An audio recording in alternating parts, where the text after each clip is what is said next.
Welcome to the Pretty Powerful Podcast, where powerful women are interviewed every week to share real inspiring stories and incredible insight to help women or anyone break the barriers, be a part of innovation, shatter the glass ceiling, and dominate to the top of their sport, industry, or life's mission. Join us as we celebrate exceptional women and step into our power. And now, here's your host, Angela Gennari. Hello, welcome to the Pretty Powerful Podcast. My name is Angela Gennari, and I am sitting here with Liz Toombs. Thank you for joining me, Liz. Thanks for having me, Angela. So I want to get started by introducing Liz. Liz has a really unique and impressive background. So Liz Toombs is known as the go-to decorator for sorority interiors on college campuses. The work of Liz Toombs and the PDR Interiors team can be seen on over 80 campuses spread across 22 states. That's impressive. A leader in decorating industry for nearly 2 decades, Liz is a graduate of the University of Kentucky and an alumna of the Alpha Gamma Delta sorority. Mentoring women is a keystone of PDR, something Toombs has learned to value through her fraternity experience. Helping to preserve that experience for current and future members of women's organizations is what drives Toombs to focus on sorority housing projects. In addition to PDR's vast work in Greek housing, the firm also offers comprehensive services for private residences. A trusted media resource, Toombs is quoted in notable outlets including the Huffington Post, the Associated Press, and Realtor.com. She and the company were featured on MSNBC's Your Business in a profile about the brand's business acumen. Very cool. I love it. I love it. Love it. Love it. Love it. I love women who find a unique niche and just go all in on it. And so congratulations on that success. That's amazing. Well, thank you. So let's get started by just finding out, how did you get into this industry? What prompted you to go down this route in particular?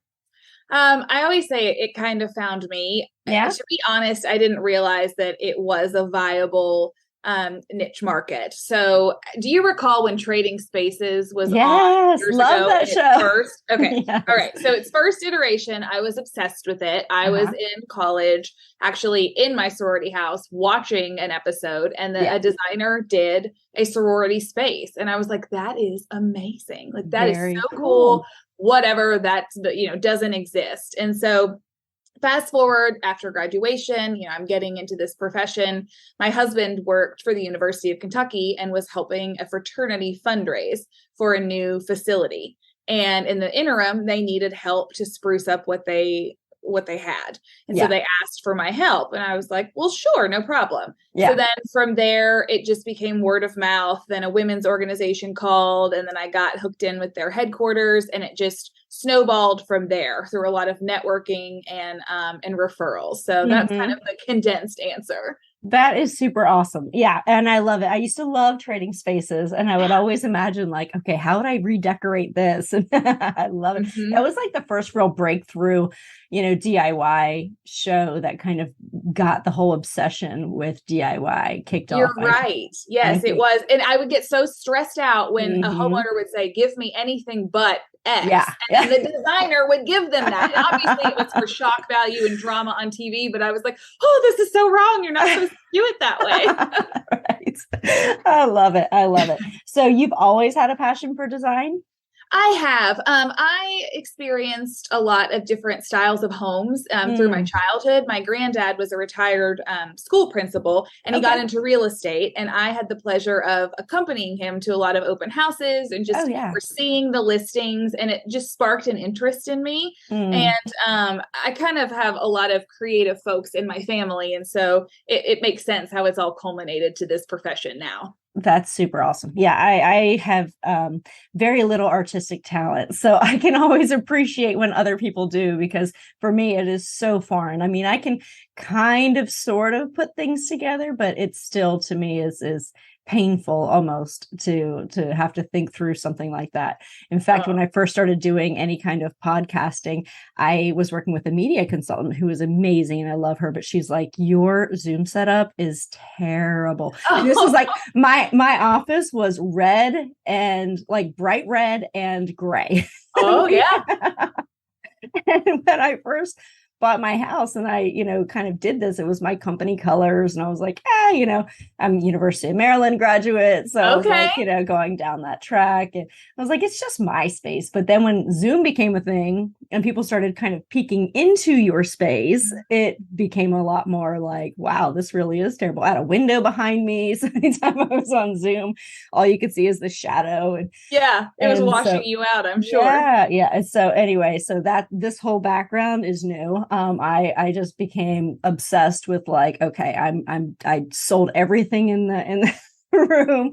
I got all white furniture instead of all black furniture. And I just, lightened up the whole space, rearranged it so the window was in front of me and not behind me. And so anyway, I was going through decorating blog after blog after blog. And you know what? There's nothing about Zooms.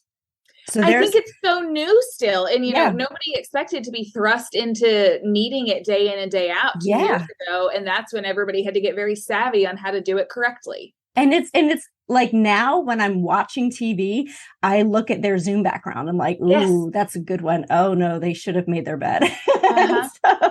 But you become very judgy about somebody's Zoom background now because it is now. So I remember watching a draft with my husband and he was into whatever, the coaches were saying. And I was like, look at that living room. What are they thinking? They're on national television. Or I'd be like, that is amazing. They did a really nice job setting that up. I was just like you're saying. Oh yeah, absolutely. So yeah, I do the same thing. And I think I was watching that draft because I think I was doing something and it was one of those nights where they had everybody was in a different, they were all in their own spaces. And yeah, I'm like, okay, that person's in their basement. That's obvious. Yeah. Some of them didn't have good lighting. So they were on the national stage there. Yeah.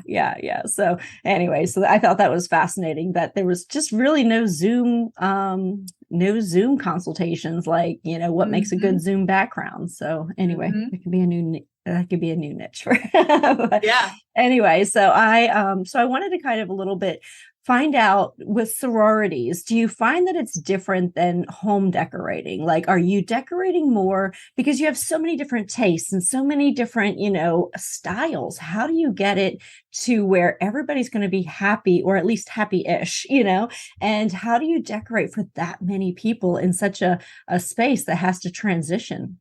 Yeah, I mean, it has potential to be death by committee if you're not careful. But to your point, you have a lot of people's opinions coming in. And so typically there is a decision-making committee, folks that are charged with, making this space look good. And so it could be made up of collegians, alumni, folks at the headquarters housing level. And so usually we ask for some parameters up front. Are we going with the brands or the organization's brand colors, symbols, those types of things? Is that a driver for this? Are we looking for a specific aesthetic? If you're in the deep South, you may want a little bit more of a traditional, more floral, feminine look, whereas sometimes out West or in the Northeast, they want a little bit more of a modern look. So we try to get to the bottom of that. What are your preferences? What do you want to happen? So each project is unique in its look because campus culture, the organization's preferences, and then the decision makers' preferences are all going to play in. So it becomes kind of a melting pot on every project. And they may have similar tastes. We may do some that have similar tastes, but they're never going to look the exact same. Right. That makes sense. Okay. And then when you're putting together, what is probably one of the most important features? Is it the gathering areas for sororities? It is the formal spaces. I'm going to say formal in quotes, kind of like in our homes, the formal living rooms are dying out. The formal living rooms in these sorority spaces are just not feasible anymore. We don't need to have these rooms that are acting as museums. All the spaces need to get used. We have tons of women that either live there or come through there on a daily basis. And so we need to figure out, how do they need to use this space? What meets their needs? Is it that they need studying space? How much of it? Is it that they want to watch TV together or hold meetings? And what kind of technology do they need to support that? And then is there a room that needs to serve all of those functions? And how do we make that happen? And we really focus on durability and quality just because it's a commercial space that looks like a residential space. And so you have to get creative with what you're choosing to put in and how you're designing the room for them. Oh, that's fascinating. So what do you see as a trend moving into the world of residential design? What trends are you seeing as far as spaces? Do you see that more people are designing more Zoom friendly spaces, or is it more all about family functionality? Is it about work at home? What are you seeing as far as trends when you're talking about residential design? It is a mix of family focused, but also work components, because a lot of people are either doing a hybrid schedule or they have gone to full work from home, depending on what their companies decided to do following COVID shutdowns. Right. So, sometimes it means that there is a dedicated room or at least a dedicated corner in the house that they have identified. This is where I'm going to do my video conferencing calls, and I need to have a certain aesthetic here. To your point, I need to face the window. I need to make sure the background is clean and tidy. It doesn't matter if chaos is breaking loose behind the computer. The kids could be going berserk. As long as what's on camera, they're in good shape. So we are seeing a lot of that. I've had some folks request some specific desks and some help with identifying places in their home to do these Zoom meetings. But we're also seeing a lot more color saturation. For so long, we've had the muted grays and just very light colors, neutral tone on tones. And people are starting to want to warm it up a little bit more and go with jewel tones like the emerald greens, your purples, some sapphire colors, and in different ways. It doesn't mean they're coating their entire room that way. Right. To your point, you had red walls at one time. That may not be everyone's preference, but they may want to bring in punches of red and do that through some fabrics or some window treatments or accessories and things like that. But we are seeing people choose to pop in stronger colors now. Okay, that's interesting. Yeah, because I've always been a fan of, colors in a room. I think it just brightens it up and it makes it feel happier, I guess. But yeah, so I'm a big fan of colors. But I remember everything was neutral. Everything was beige or, gray. I think agreeable gray is the one that I think everybody had painted their house at one. It's a great one. It's a good choice. Yes, it is. But yeah, so it was so neutral. But yeah, I like the idea that more and more people are coming up with colors and making that transition. So, okay, cool. So where's your inspiration come from when you're designing? So when you're designing a home, does the inspiration come within, around the area, the person? That is a question that is somewhat dependent on the project. I still love my old school magazines. So the Better Homes and Gardens, Southern Living, Southern Home. I have subscriptions. They come to my house. And I just love the tactile flipping through the pages. So I get a lot of inspiration from seeing what is out there and what other people are doing. Pinterest is wonderful too, but at some point I need to stop scrolling on my phone, and that's just a personal preference. So that's why I love getting in the magazines and just seeing what's out there. I'm also known to go into public spaces like hotels or restaurants or storefronts and just touch everything, touch what the wall applications are. I like to pull on the picture frames and see how they're mounted to the wall. I think it kind of embarrasses my husband sometimes, but that gives me inspiration too, because if I could just see in real world applications the way that things are being done, it may give me ideas that can serve my clients on the next project. Yeah. But then overall, the inspiration comes from what the client is wanting to have happen. So I usually do ask for them to provide us a Pinterest board, and that goes for our residential clients or our Greek clients. Show me what you have in your mind's eye, because you could use words and those may mean different things to me. But if you show me a photograph and you say, this style sofa is my jam, or please, let's get something close to this wall color, or this whole room, the vibe of it is what I want to recreate, I can understand that. And I know where to take you from there. So there's a lot of different sources of inspiration. Very cool. Okay. So tell me, when you are doing your designing and you are working with a client, where do you start? Do you start with colors of the walls? Do you start with the theme of the room? Do you and again, I'm not a designer and I'm not creative at all. So tell me what this process looks like for you. Well, we start with a lot of questions, trying to get inside their head. And so once we understand where they're trying to go with it, we usually will start with an area rug, if that is going to be in the space, because compared to paint colors, there's only so many choices of area rugs that work in terms of budget, size, style, color. We have a lot of parameters. They're going to limit what our choices are. That's so we brilliant. start there. Yeah. And you build that as the foundation of your room, and then you come up with your furniture. Sometimes we get a project where there is a piece that they want to keep, and so we may start by working around that. But paint color is actually the last thing we choose because there are millions of choices, and you can't go wrong, once you started to narrow those down. That's brilliant. Yeah, that makes so much sense because I've always gone backwards.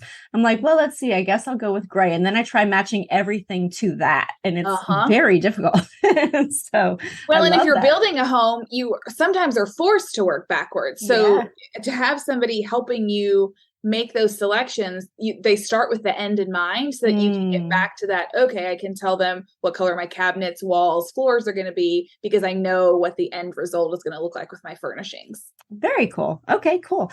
So when you're based in Kentucky. I am. I'm in Lexington. Very cool. I love Lexington. Love, love, love it. So I actually have gone to some horse races there. Yes. Was it Keeneland? It is Lexington? Keeneland. It's a beautiful track. It's a very fun social outing too. Yeah, it is. I love Keeneland. So I've been there a couple of times, and Kentucky is just a beautiful place altogether. So have you always lived in Kentucky? I have. I grew up in Louisville where the Derby is held. So clearly horse racing is just always been a part of my life, even though I'm not in the horse industry. But yes, I grew up in Louisville, came to Lexington to go to the University of Kentucky, met my husband, and we stayed and settled here. So always been a Kentucky girl. Awesome. So what other passions do you find, that are unrelated to design that still help inspire you in everything that you do? Because I know you had mentioned horses.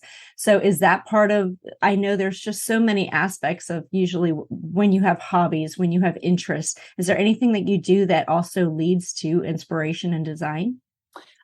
Well, there's a couple things that come to mind. So my husband and I like to go down to Lake Cumberland, which is in southeastern Kentucky. And so I get inspiration there by just unplugging and chilling out. I do my best thinking if I'm on an airplane or I'm in a car because I am singularly focused on one task. I don't have a million things in front of me and going through my mind. And the same is true if I'm down at the boat. I can just relax and get some inspiration and get some clarity on some things business-wise. And so I always appreciate that time. But then also something I'm really passionate about, you talked about it in my bio, is mentoring students. I really enjoy that. I enjoy learning about leadership. I listen to a lot of podcasts or read books related to business leadership. And I just find learning about that is something I'm constantly wanting to do. And I really value what I'm learning and I like to put it into practice. Yeah. So do you have a mentor that has guided you through this process? Is there somebody who has kind of been a big influence for you? Nothing formal, but I do have a mother-daughter client duo that have just been great inspirations for me. They are business women. They are strong women. I look up to them greatly, and I've told them that many times over the years. So indirectly, I've learned a lot from them. And then I've had some other folks that I've met along the way just through business that have been good inspirations and modeled some great leadership for me. That's awesome. I really appreciate that because I know having women as a role model is both impactful for women and also rare because I think a lot of our mentors end up being men because it's hard to find women in the business world who are out there doing incredible things that you can really look up to. And then if you do see them, a lot of them are just too busy to do mentoring. So women who take the time to mentor others is like, they're my favorite human beings on the planet. I love them. So as women, we often give our power away. So, as we're building our business or growing in our career or, raising our families, we often give our power away. We give credit to other people. We don't take a credit. We don't own credit when it's due, or we allow somebody to take our power away in one way or another. Do you know of a time where you have given your power away and then another time that you've stepped into your power? And tell me about the difference and what made that difference for you. Oh my gosh. Well, that is a very in-depth and insightful question that's causing me to have to really think here. Yeah. As far as giving my power away, what's coming to mind is not necessarily a specific event, but more a series of decisions to behave a certain way. And what I'm talking about is if I'm in a business meeting or on a phone call and I feel like somehow I'm the underdog or I don't have as much power as someone that is in the meeting or I'm in the conversation with, I find myself kind of diminishing my opinion or maybe using that phrase, I'm sorry, but, apologizing for something that I don't need to apologize for. Right. I mean, you know what I'm talking about. I know, we do it all the time. Yeah, it's something, I don't know if it's ingrained in us as children. I don't know where I picked it up, but it's something that I now actively work on trying not to do. I told my husband the other day, I wanted to say to someone, I'm sorry, I don't do X. And I was like, I'm not going to apologize. I can just say, I don't do X and it's going to be fine. Either way, I don't have to say I'm sorry because I'm lying. I'm not actually sorry. Right. Exactly. And I don't want to be a liar. So yes, that's I agree. I love that. Absolutely. Yeah. And then, oh gosh, as far as stepping into it, I think part of it comes from choosing to step into this niche market. You talked about at the beginning, admiring people that really hone in and know their target market. I was really afraid to do that in the beginning. I think I was a young person. I was 25 when I started my company. And so I had a lot to learn about a lot of things, not just business. But also as a new business owner, you're scared to say no to something because you feel like I don't know if you're going to just go bankrupt. I don't know what you're scared of at the time. Everyone has different opinions, but I just think it was a situation that when I said, okay, I love this, I'm good at this, I'm going to own this and I'm going to go after it. That made a big difference for me. And it gave me a lot of confidence and empowerment. So we're not for everyone here at PDR, but for those that we are trying to serve, we're here for you. Right. So what made you want to go into business for yourself versus go and work at a big design firm or do something kind of different in terms of climbing a ladder, a corporate ladder? Sure. I have always worked for small business since I graduated. I worked for a small countertop manufacturer when I first got out. And then my job was sales. So I worked with homeowners, contractors, and designers to build a customer base and to serve them on their projects. Well, one of my designer customers had a job opportunity and I really wanted to pursue it. That was kind of my end game, that was the ultimate for me, where I wanted to end up. And so I did that, and I did that for a couple of years, got a certification, but then the recession hit. So as you can imagine, a luxury service like design, it just wasn't on the top of everyone's radar. So that firm actually ended up closing down. And I remember talking to my husband and saying, I guess I just need to go get a job somewhere else. I don't know what I'm going to do. And he looked at me and said, I don't understand why you wouldn't just try it on your own. You've been doing this for 2 years. You've learned what you need to do. You've built the relationships. Just start and go after it. And so I thought, well, if you're on board with this, then let's give it a go. And so that was 2009, and here we sit. That's awesome. And, some of the best businesses are built during recessions because you have grit and tenacity that carry you through other times. And so that, kind of, and you're left with no options. And so during a recession, when everything else is shutting down around you, it becomes I'm going to figure this out and it's going to be great. And so good for you. Kudos to your husband too, for encouraging that. I think that's amazing. Well, and sometimes people see things in us that we don't even see in ourselves. So I think that's beautiful. You're right. And I think for me, again, just being young and relatively naive, I assumed to start a business was quite an ordeal. You had to have a nest egg that you had saved up, or investors, or financial things that just seemed very daunting. And I didn't. I started with nothing. I started working with clients. And then as I would take in money, I would invest a certain percentage back into networking and marketing. And I'd pay myself a little bit and just keep snowballing that as I went. And so I hope that people listening who are considering trying to go out on their own, I hope that you hear that as encouragement to step out and to do it, because it doesn't have to be such a big deal. You can slowly start and build your way up there. Yes, hallelujah. Thank you for saying that because I find that all the time. Every business that I've built, I haven't taken a single investor on.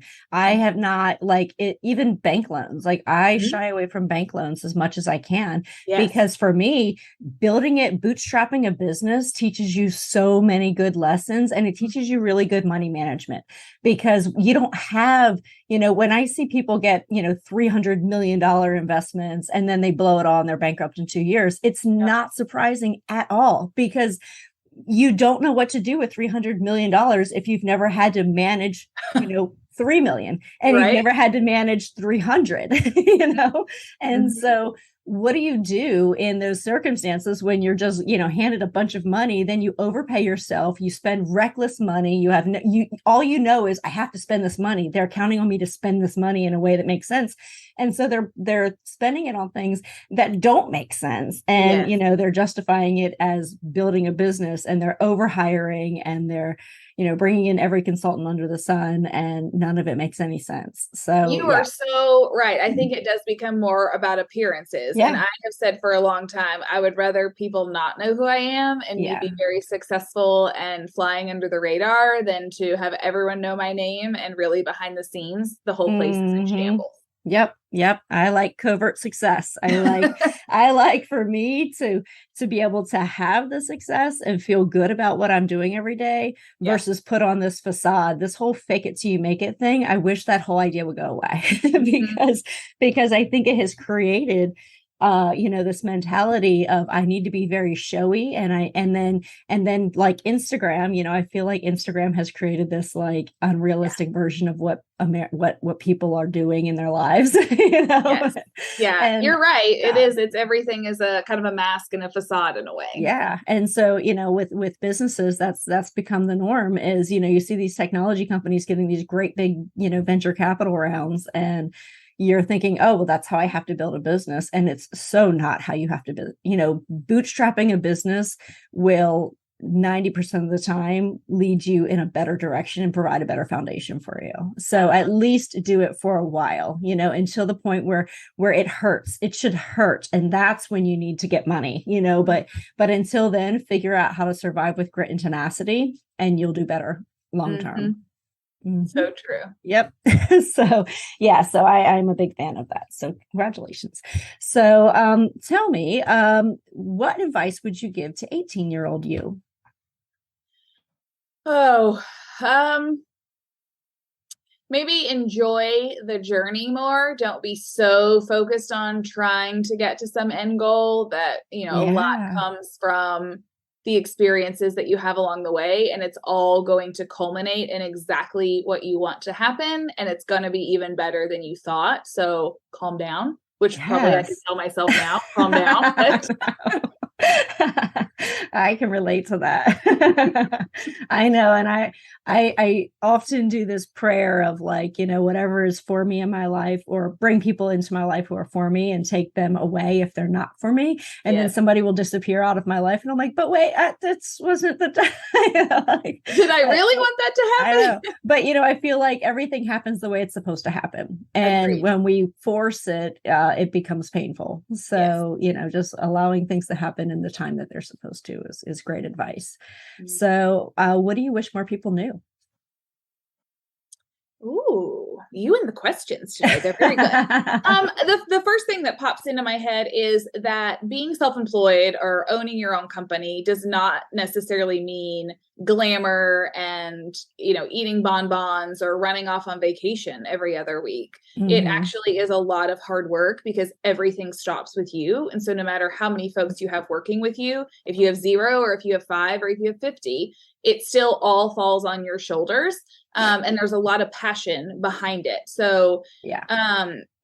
there's benefits to going in and working for someone else and punching a clock and then getting out and walking away. And there's benefits to living and breathing the business that you're doing. You have to figure out what works for you. But just because you own your own business does not mean you're in the lap of luxury and life is easy. Not at all. And there's the quote that entrepreneurs will work 80 hours for themselves to avoid working 40 hours for somebody else. And it's Yes. true. Yeah. Vacations. I can't remember the last time I took a vacation without working and taking my laptop on the vacation as if it's a swimsuit. Yeah. It's a hazard of the job for sure. Mm-hmm. Yep. And so, yeah, the passion though, it goes all the way through. And, there are days where there's nothing else I'd rather be doing. And then there are other days where I question my sanity every single minute of that day. Yes, I understand that. It's quite a roller coaster that people don't recognize that's going on behind the scenes. Absolutely. Absolutely. Well, thank you so much. This has been such a pleasure. I have really enjoyed talking with you today. Likewise, I really appreciate you hosting me. Thank you so much. Yes, ma'am. So thank you. This is the end of Pretty Powerful Podcast today, but please like, subscribe, and check out our other episodes. And if you want to learn more about Liz Toombs, please go to our website at prettypowerfulpodcast.com. She is with PDR Interiors, and you can find all of her information on our website. Thank you so much, Liz. Thanks. Have a great day. You too. Thank you for joining our guests on the Pretty Powerful Podcast. And we hope you've gained new insight and learned from exceptional women. Remember to subscribe or check out this and all episodes on prettypowerfulpodcast.com. Visit us next time. And until then, step into your own power.